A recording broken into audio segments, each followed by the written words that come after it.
কাক এবং কোকিল এই দুই হলো শ্যামল বর্ণের, কিন্তু এই দুইয়ের মধ্যে যে পার্থক্য সেটা জানা যায় বর্ষা ঋতুতে। যখন কাক নিজের কর্কশ স্বরে কা কা করে ডাকে আর সেখানে কোকিল নিজের প্রসিদ্ধ সুমধুর কুহু স্বরে আমাদের মন জয় করে নেয়।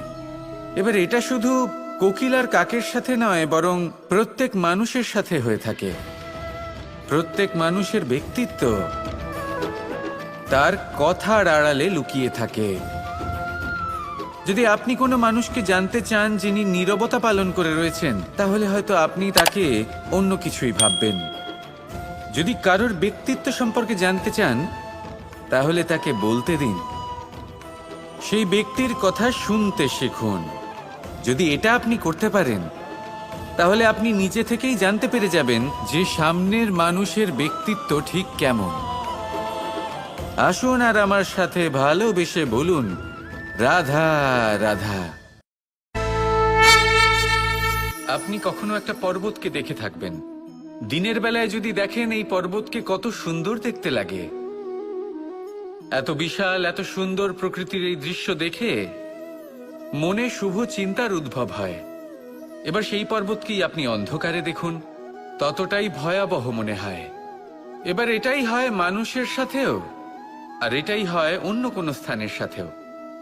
এবার এর কারণ কি? তাহলে কি মানুষের রূপ, তার ব্যক্তিত্বের কোনো মাহাত্ম্য নেই? না, এরকম কখনোই নয়। এর সমস্ত কৃতিত্ব পায় প্রকাশ। শুধুমাত্র এই প্রকাশে আপনার গুণকে, আপনার ব্যক্তিত্বকে, আপনার রূপ আরো উজ্জ্বল করে সংসারের সামনে নিয়ে আসে।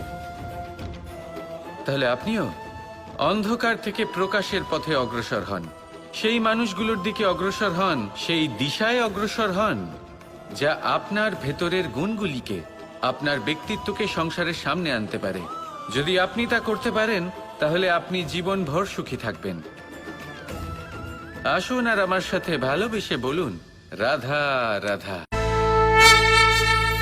সংসারে অনেক সময় এরকম হয় যে আমরা খুব সমস্যায় থাকি, খুব বিপদের মধ্যে থাকি। আর সেই সমস্ত মানুষ যারা আমাদের কাছের মানুষ, আমাদের আপনজন, তারা আমাদের ত্যাগ করে চলে যান।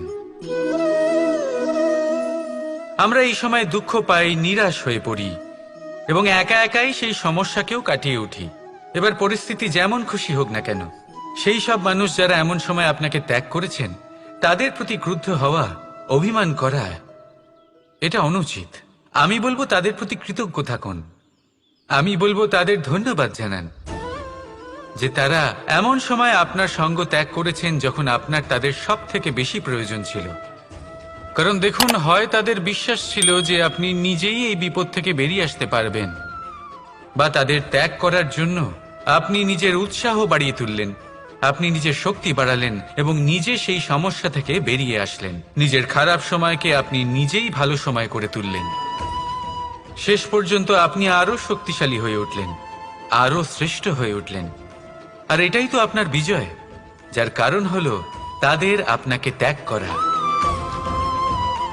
তাহলে তাদের ধন্যবাদ জানান আর আমার সাথে ভালোবেসে বলুন, রাধা রাধা। জীবন, এই জীবনের সত্য কি?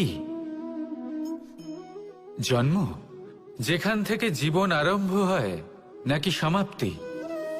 মৃত্যু, যেখানে জীবন শেষ হয়ে যায়। জীবনের সত্য এটা নয়, সব কিছু এটা নয়। ভালো করে ভেবে দেখলে কিছুই যায় আসে না যে আপনার জন্ম কোথায় হয়েছে, কিভাবে হয়েছে। এতেও কিছু যায় আসে না যে আপনার মৃত্যু কোথায় হবে, কিভাবে হবে।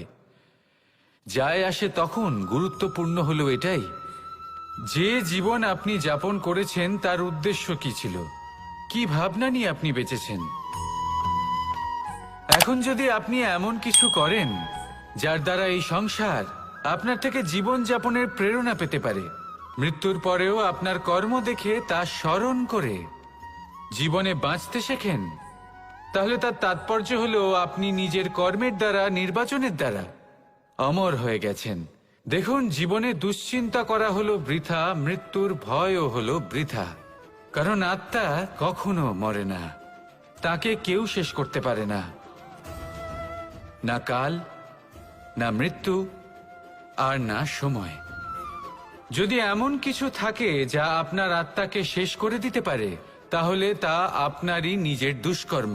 তাই এই যে জীবনকাল আপনার কাছে রয়েছে, তাতে শুধু শুভ কর্ম করুন, দুশ্চিন্তা করা ত্যাগ করুন।